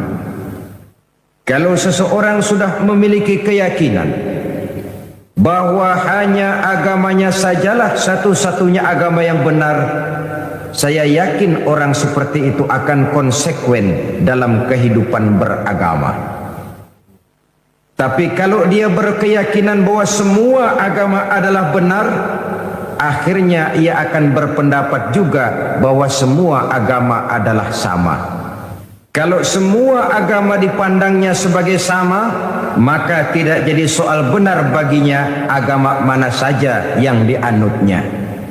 Kalau perlu agama diperlakukan seperti baju, bosan ganti, jenuh tukar, dan begitu selanjutnya. Maka akan lahirlah sikap ngambang dalam kehidupan beragama. Yang kedua, keyakinan seperti ini lebih bersifat untuk menjaga orang dalam jangan sampai keluar, bukan untuk memaksakan orang luar untuk ke dalam. Agama adalah soal keyakinan, dan keyakinan tidak bisa dipaksakan. Keyakinan mungkin bisa ditekan, tapi satu hal yang jelas, keyakinan tidak mungkin bisa dipaksakan. Oleh karena itu, etika dakwah dalam Islam adalah bagaimana mengislamkan orang Islam, bukan mengislamkan orang di luar Islam. Sebab sejauh ini kewajiban para mubalik hanyalah untuk menyampaikan Islam dan bukan mengislamkan orang. Kalau kita telusuri sejarah, kita akan melihat kenyataan ini. Apakah Nabi Nuh misalnya tidak ingin agar putranya Kan'an jadi orang beriman saja? Ingin sekali Nabi Nuh itu. Atau apakah Nabi Ibrahim juga tidak ingin agar orang tuanya yang bernama Azar jadi orang beriman saja? Luar biasa keinginan Nabi Ibrahim. Atau pada contoh yang lebih dekat lagi, apakah Nabi Muhammad sallallahu alaihi wasallam tidak mempunyai keinginan agar Abu Jahal dan Abu Lahab berdiri pada barisan orang yang beriman saja? Ingin sekali baginda Nabi. Kalau sejarah kemudian menceritakan kepada kita, Kan'an putra Nabi Nuh berdiri dalam barisan orang-orang kafir. Azar bapak Nabi Ibrahim malah menjadi produsen berhala. Sedangkan Abu Jahal dan Abu Lahab habis-habisan menentang, menghalangi, memfitnah, bahkan berusaha menghancurkan perjuangan Nabi. Itu seluruhnya merupakan indikasi kita hanya wajib untuk menyampaikan Islam. Sedangkan seseorang akan Islam atau tidak, itu sepenuhnya berpulang kepada hidayah dari Allah Subhanahu wa ta'ala. Kalau keyakinan ini kita tudingkan keluar, lalu berupaya menarik orang luar agama Islam ke dalam Islam, akan timbullah benturan-benturan.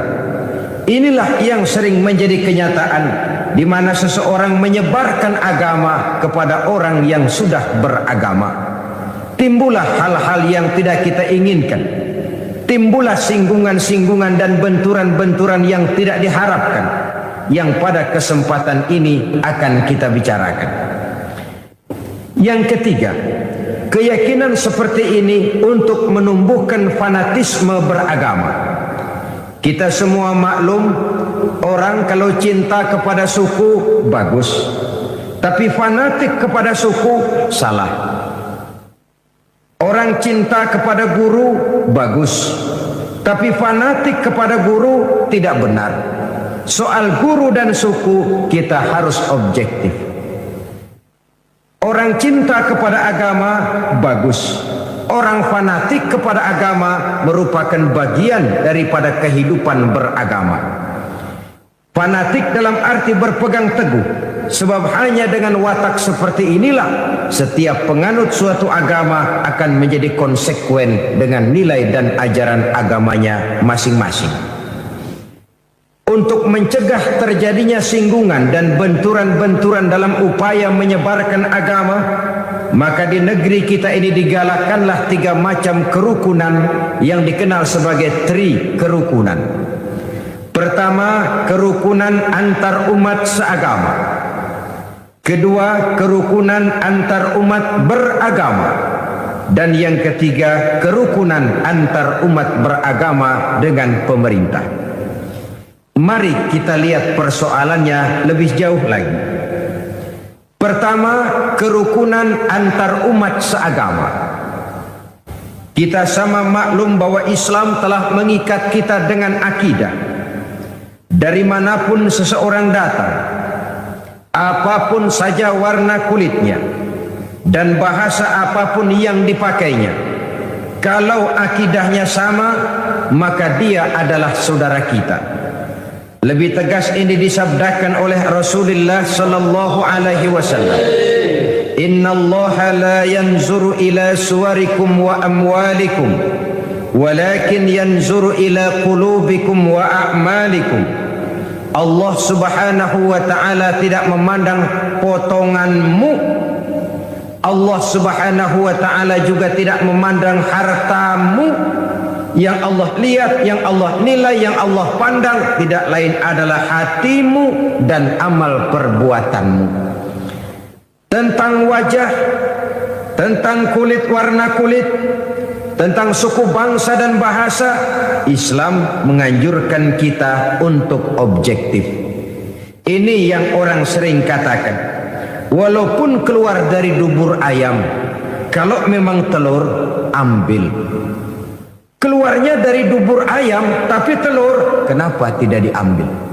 Islam mengajarkan kita untuk objektif. Islam mengikat kita dengan akidah. Kita adalah satu umat yang satu. yang ringan sama dijinjing, berat sama dipikul. Kita adalah bagaikan satu tubuh. Apabila yang satu sakit, yang lain akan ikut merasakan sakit. Kita adalah bagaikan satu bangunan.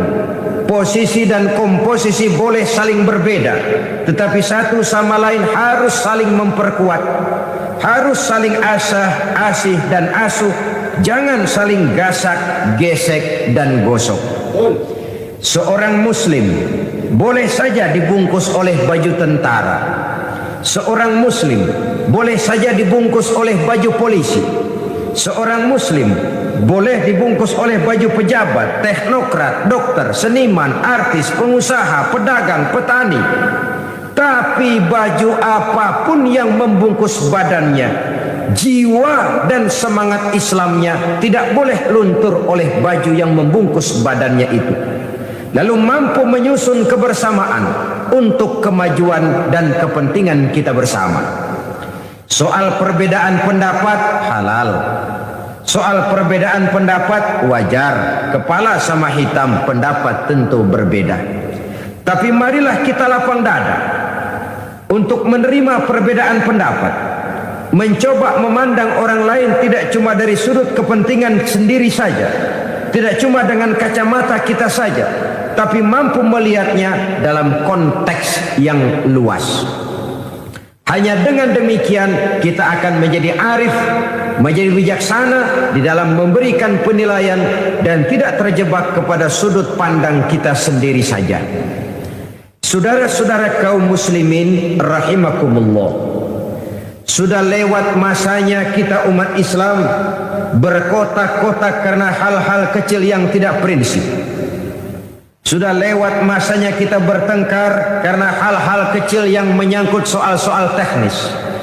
Sudah datang waktunya kita menyusun soft yang lebih lurus. Oleh karena tantangan-tantangan yang akan kita hadapi jauh lebih berat dari yang sudah kita lalui. Dan tentu orang yang tidak senang umat Islam bersatu masih banyak. Orang yang tidak senang umat Islam kompak masih gentayangan di mana-mana. Terang-terangan menghantam Islam jelas mereka tidak berani. Kenapa? Ada satu modal positif dari kita umat Islam, yaitu fanatisme agama. Artinya walaupun konsep agama tidak dilaksanakan, tapi kalau jihad dan berjuang untuk agama, dia mau berkorban nyawa. Ini merupakan modal yang positif. Maka orang ngerti betul, kalau Islam dihantam terang-terangan, yang paling goblok juga mesti marah. Mesti marah, mesti tersinggung, mesti terhina. Kalau agamanya dihantam terang-terangan, dia mesti bangkit. Maka untuk menghantam Islam, orang tentu masih menerapkan teorinya Slaughter-Gronye. Orang masih memakai taktik dan strateginya Dr. Van der Plas. Mau menghantam Islam, masuk ke dalam, bikin kacau Islam dari dalam. Tidak bisa assalamualaikum latihan, assalamualaikum, tidak bisa pakai sorban, pakai sorban. Bicara di tengah umat Islam seolah-olah untuk kepentingan dan membela umat Islam. Di belakangnya tidak lain tujuannya untuk menghancurkan Islam dari dalam. Maka kiai diadu dengan kiai, ulama diadu dengan ulama, umat bertengkar dengan sesama umat karena perbedaan organisasi. Maka jadilah kita nasib umat Islam persis seperti jangkrik. Marilah kita menyadari bahwa perbedaan pendapat satu hal yang wajar. Seorang muslim boleh dibungkus oleh baju apapun saja, tapi jiwa dan semangat Islamnya tidak boleh luntur oleh baju yang membungkusnya. Islam adalah milik muslim. Apa dia jadi tentara, apa dia jadi polisi, apa dia jadi pejabat, apa dia jadi seniman, apa dia jadi teknokrat, apa dia jadi artis. Jikalau dia muslim, maka Islam adalah miliknya. Harus wajib dijaga dan dibela secara bersama-sama. Saudara-saudara kaum muslimin rahimakumullah. Oleh karena itu, jangan cuma bisa mempelajari dan membaca kitabnya Imam Syafi'i, tapi belajar jugalah akhlak dan etikanya Imam Syafi'i. Jangan hanya sekedar membaca dan mempelajari kitabnya Imam Abu Hanifah, tetapi belajar dan simak jugalah akhlak daripada Imam Abu Hanifah. Satu contoh yang ringan saja. Imam Syafi'i berbeda pendapat dengan Imam Malik. Tapi Imam Syafi'i tidak pernah menyalahkan Imam Malik. Ini yang saya maksud akhlak. Berbeda pendapat tapi tidak saling tuding, tidak saling menyalahkan. Imam Abu Hanifah berbeda pendapat dengan Imam Syafi'i, tapi Imam Abu Hanifah tidak pernah menyalahkan Imam Syafi'i. Bahkan ada satu riwayat, satu malam Imam Abu Hanifah ziarah ke makam Imam Syafi'i. Lalu beliau menginap di sekitar komplek itu. Ketika subuh beliau sholat menjadi imam dan beliau membaca doa kunut pada rakaat kedua. Selesai sholat, murid-murid beliau bertanya, "Ya Syekh, Tuan Imam, Tuan kan memfatwakan tidak pakai kunut." Betul. Kenapa sekarang Tuan sendiri pakai kunut? Apa jawab Imam Syafi'i? Apa jawab Imam Abu Hanifah? Sederhana saja. Ihtiraman li Syafi'i. Saya menghormati pendapatnya, saya menghormati fatwanya daripada Imam Syafi'i ini. Berbeda pendapat tapi saling menghormati. Berbeda pendapat tapi tidak saling menyalahkan. Ini yang hilang sekarang. Kita baru beda pendapat sedikit aja kayaknya udah lakum dinukum. Maka perbedaan pendapat tidak lagi jadi rahmah, malah sering jadi bala. Dalam kehidupan sehari-hari kita sering lihat di desa-desa terpencil ini terangkat ke permukaan. Yang satu usoli, yang satu enggak, pisah RW. Yang satu Jumatan azan sekali, yang satu 2 kali bikin masjid di samping masjid. Satu kunut, satu tidak, main asah bendok. Kalau hal seperti ini berkelanjutan, kita akan tertarung di kaki teman sendiri, menggunting dalam lipatan, menjegal kawan seiring, dan kita sendiri yang akan menderita kerugian. Oleh karena itu, pada pertemuan kali ini, marilah kita bina kerukunan antar umat seagama. Baju boleh berbeda, bendera boleh beraneka warna, kaos dan jaket boleh juga tidak sama. Tapi jikalau merasa muslim, jangan perbedaannya yang kita perbesar, tapi persamaannya yang kita cari. Hanyalah jikalau kita rukun, kompak, guyup dan bersatu, saya yakin kita akan bisa berbuat lebih banyak, baik untuk kepentingan agama, bangsa dan negara yang sama-sama kita cintai ini.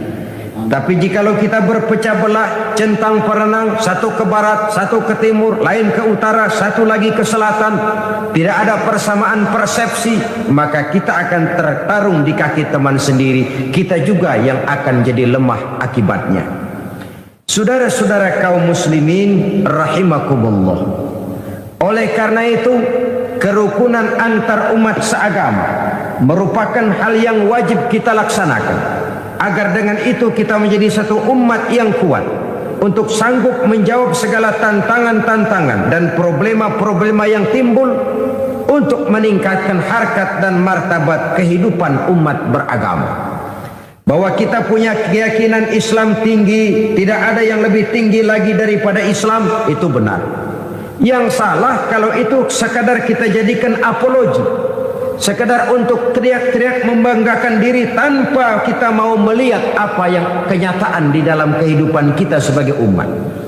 Kita bangga berteriak al-Islam ya'lu wa la yu'la alaih. Islam itu tinggi dan tidak ada yang lebih tinggi lagi daripada Islam. Kalau soal Islamnya jelas. Tapi kalau sudah bicara soal umatnya, kita ini kayak orang main layangan. Layangannya tinggi kelik di mana-mana, yang mainin tetap aja di bawah. Padahal kita tidak ingin bernasib seperti orang main layang-layang. Layang-layangnya tinggi mengapung, sedangkan yang main layang-layang tidak pernah kemana-mana. Kita ingin seperti orang naik membuat pesawat, lalu ikut naik pesawat, terbang bersama pesawat itu. Kalau Islam memang agama yang tinggi, maka kita Muslim juga harus menjadi umat yang tinggi. Tinggi pendidikannya, tinggi ekonominya, tinggi kesadaran beragamanya, berbangsa dan bernegaranya, tinggi nilai etikanya, tinggi semangat jihadnya, dan begitulah selanjutnya. Bukan sekedar apologi dengan menyanyi-nyanyikan Islam sebagai agama yang tinggi, sementara kita berada di bawah. Untuk itu kita memerlukan kebersamaan, dan kebersamaan hanya akan muncul dengan kesadaran bahwa setiap kita merupakan bagian dari yang lain. Saudara yang jadi seniman, berjuanglah untuk Islam lewat karya seninya. Saudara yang pejabat, pergunakanlah jabatan itu untuk kepentingan agamanya, Islamnya, sebagaimana pejabat lain dari agama lain juga berbuat untuk kepentingan agamanya. Jangan kadang-kadang kalau sudah mau pensiun baru jihad.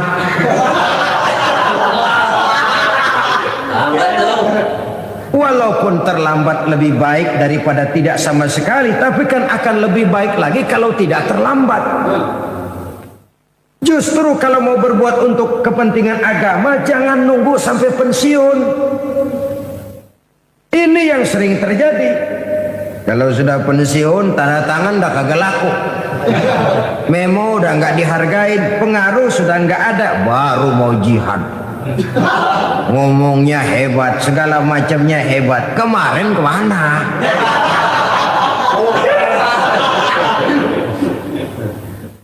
Ya memang terlambat itu lebih baik daripada tidak sama sekali. Tapi kan lebih baik lagi kalau tidak terlambat. Dan kenapa takut berbuat untuk Islam? Karena orang lain, pejabat lain pun dari agama lain berbuat untuk kepentingan agamanya. Sama-sama berbuat. Yang artis berjuanglah untuk Islam lewat kemampuannya.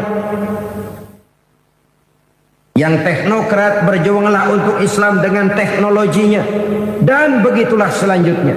Jikalau setiap kita berpikir bagaimana kita menghidupkan nilai-nilai Islam ini, saya yakin dengan kebersamaan, maka nilai-nilai Islam akan lebih berkibar dan berkobar di bumi pertiwi yang kita cintai ini. Saudara-saudara kaum muslimin rahimakumullah, mari kita bina dan kita tingkatkan kerukunan antar umat seagama. Perbedaan pendapat jangan menyebabkan kita saling bergontokan, tapi saling menghormati, saling menghargai. Ketegangan-ketegangan yang ada jangan kita tambahkan lagi. Bahkan persamaannya lah yang harus kita cari, dan bukan perbedaannya yang kita besar-besarkan.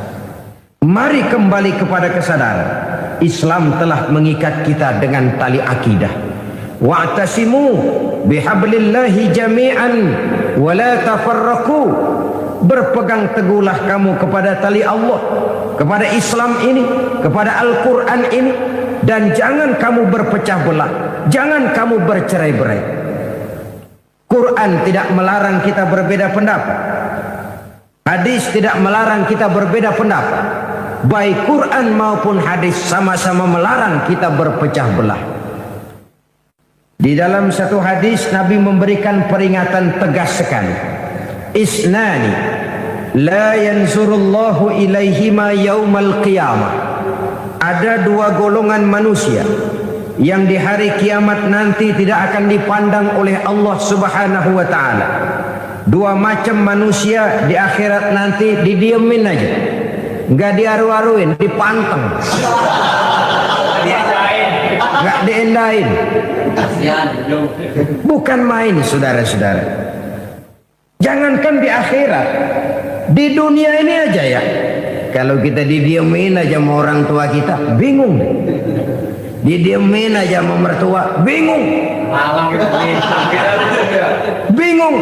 Ini orang tua maunya apa, Bu? Ya kalau salah ditegur, kalau perlu diadili, diadili.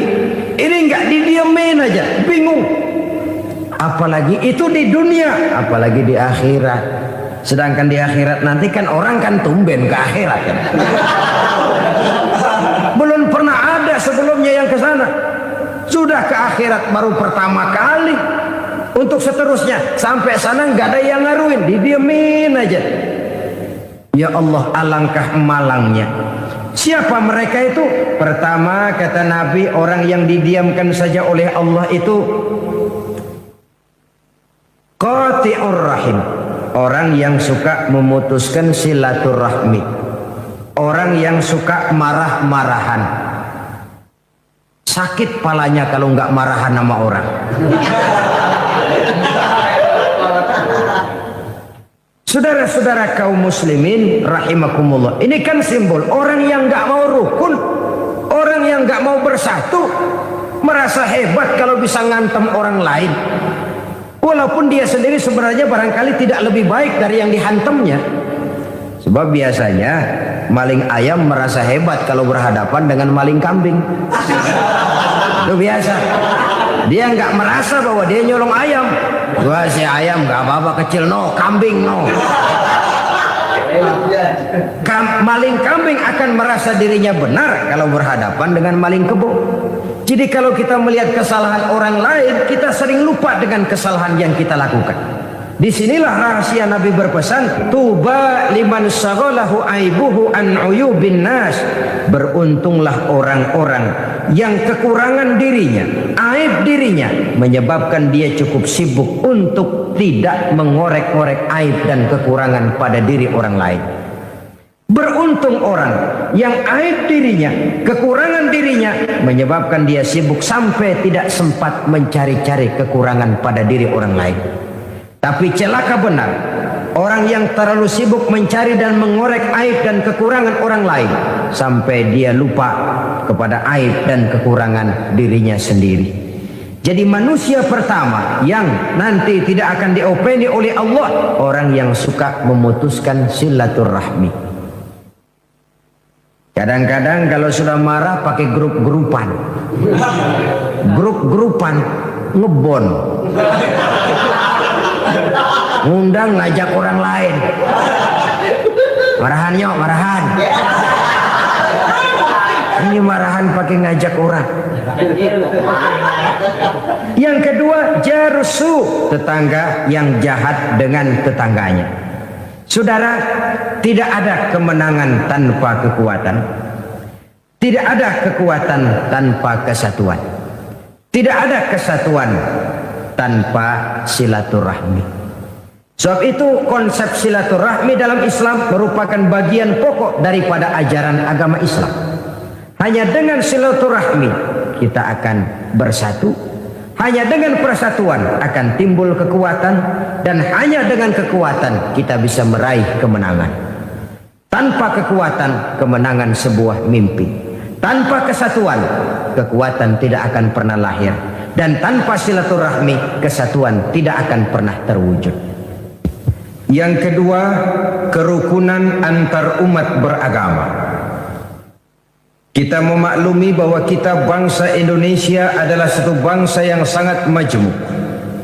Ribuan pulau, segala macam warna kulit, suku bangsa dan bahasa merupakan cerminan dari wajah Republik Indonesia ini. Pancasila sebagai dasar dan falsafah negara sesungguhnya dapat menjadi bumi yang subur bagi tumbuh dan berkembangnya setiap agama yang sah dan diakui di Republik Indonesia ini. Islam sesuai dengan namanya berarti damai, aman dan tentram. Sejarah menjelaskan kepada kita, belum pernah Islam ini dikembangkan dengan ujung pedang. Belum pernah Islam ini dikembangkan dengan kekuatan materi. Selamanya Islam berkembang dengan nilai-nilai moral dan al-akhlakul karimah. Kalaupun pernah terjadi perang dalam Islam, maka perang itu sendiri sesungguhnya bukan untuk memaksakan keyakinan, karena keyakinan sungguh tidak bisa dipaksakan. Perang yang timbul dalam Islam sesungguhnya tidak lebih daripada upaya untuk menjaga dan mempertahankan keyakinan dari hinaan, cemoohan, dan dari tekanan-tekanan yang muncul pada ketika itu.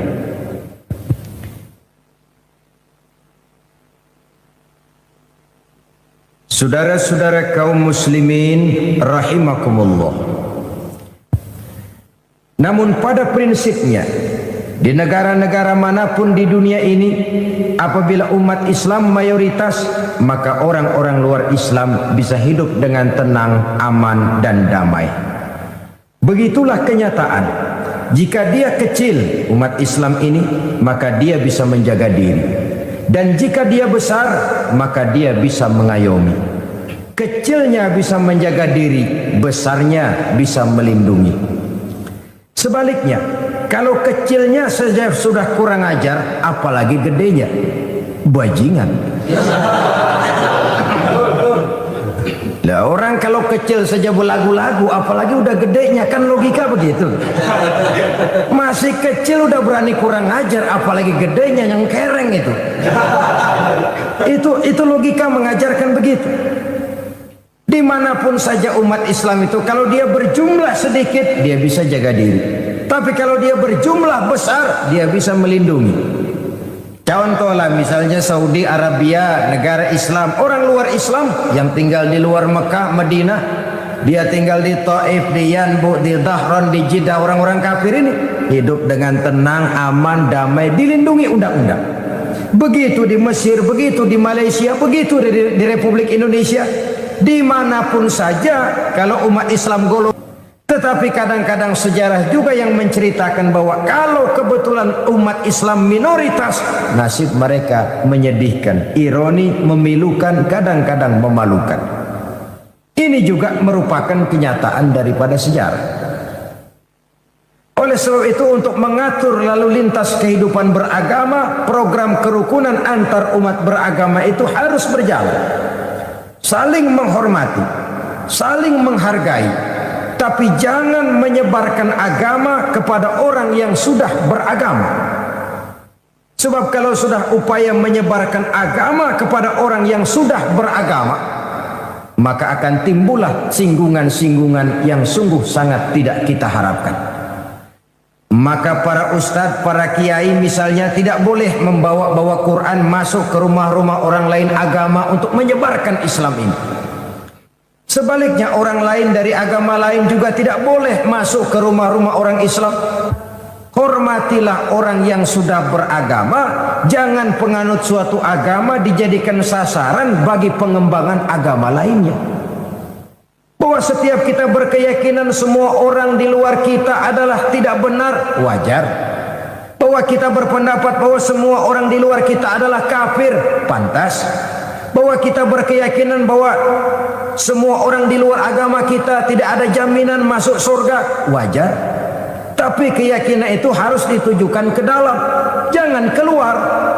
Kalau sudah keluar, Muslim berkeyakinan seperti itu, orang lain dari agama lain berkeyakinan seperti itu, akan terjadilah benturan-benturan di mana kita menyebarkan agama kepada orang yang sudah beragama. Akan timbullah hal-hal yang tidak kita harapkan. Maka toleransi, menjaga kerukunan antar umat beragama ini pun harus ada batas-batasnya. Maka yang diprogramkan betul kerukunan antar umat beragama, bukan kerukunan agama. Agama jelas berbeda, tidak bisa dirukun-rukunkan. Umatnya silahkan. Artinya hal-hal yang menyangkut bidang muamalah, bidang sosial, mari kerjasama. Bangun jalan umum, mari sama-sama. Jaga keamanan bersama, mari sama-sama. Tapi kalau sudah menyangkut akidah, keyakinan, ubudiyah, kembali kepada prinsip yang diajarkan oleh agama masing-masing. Bukankah satu saat Quraisy saking putus asanya pernah mengajak damai kepada Rasulullah Shallallahu Alaihi Wasallam? Sudahlah Muhammad, ini marah-marahan capek juga rasanya nih. Kita baik-baikan aja yuk. Maksudnya bagaimana? Oke deh, sekarang kami menyembah Tuhan kamu, Allah. Besok tapinya gantian, kamu ikut menyembah Tuhan saya, Tuhan kami. Lata, Uzza, Manat, Hubal, itu berhala-berhala di sekeliling Ka'bah. Join, kerjasama, toleransi. Toleransi model ini Dijawab oleh Allah Subhanahu wa taala, "Qul ya ayyuhal kafirun la a'budu ma ta'budun." Satu nas yang jelas. Muhammad, katakan kepada mereka, orang-orang kafir, aku tidak menyembah apa yang kamu sembah, kamu pun tidak akan menyembah apa yang kamu sembah. Ditutup dengan satu komitmen, satu statement resmi bahwa bagimu agamamu, bagiku agamaku. Artinya agama ada couplingnya. Jangan lalu dengan dalih toleransi, menjaga kerukunan, lalu yang dirukun-rukunkan agama yang jelas berbeda itu. Wah, jangan fanatik. Bagaimana musimnya aja. Bagaimana musimnya saja. Lalu semua agama dicampur adukkan. Saudara-saudara kaum muslimin rahimakumullah, kalau soal menghormati orang yang berbeda agama, Islam paling hebat. Begini, orang kafir itu kan ada dua macam. Ada yang disebut kafir zimmi, ada yang dinamakan kafir harbi. Nah, kafir harbi ini semua orang di luar Islam yang kurang ajar kepada umat Islam. Jelas nantang, jelas mengganggu, jelas menghambat. Kafir harbi, halal darahnya. Yang kedua kafir zimmi, ini orang di luar Islam yang hidup berdampingan dengan umat Islam, saling menghormati, saling menghargai. Terhadap orang kafir seperti ini, Nabi pernah memberikan pesan, man aza zimmiyan faqad azani.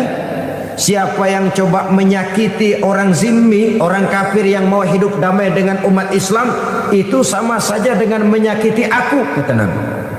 Dan siapa yang menjadi menyakiti aku, akulah lawannya di hari kiamat nanti. Artinya hormati. Pernah juga Rasul sedang duduk dengan para sahabat. Ada sekelompok orang berangkat mengantar mengusung jenazah, hendak mengubur jenazah. Serta merta Nabi berdiri memberikan penghormatan kepada jenazah yang lewat itu. Setelah jenazah lewat, para sahabat bertanya, "Ya Rasulullah, iya, yang lewat tadi itu jenazah orang Yahudi, kenapa kita berdiri menghormatinya?" Jenazah Yahudi. Yahudi ya Rasul. Orang bukan sih? Ya orang, kalau orang mah. Cuman Yahudi. Hormati, kata Nabi. Yang dihormati orangnya, bukan keyakinan. Sudah mati pun dihormati. Konon lagi masih hidup. Tapi jangan lupa, menghormati manusianya tidak sama dengan menghormati agamanya.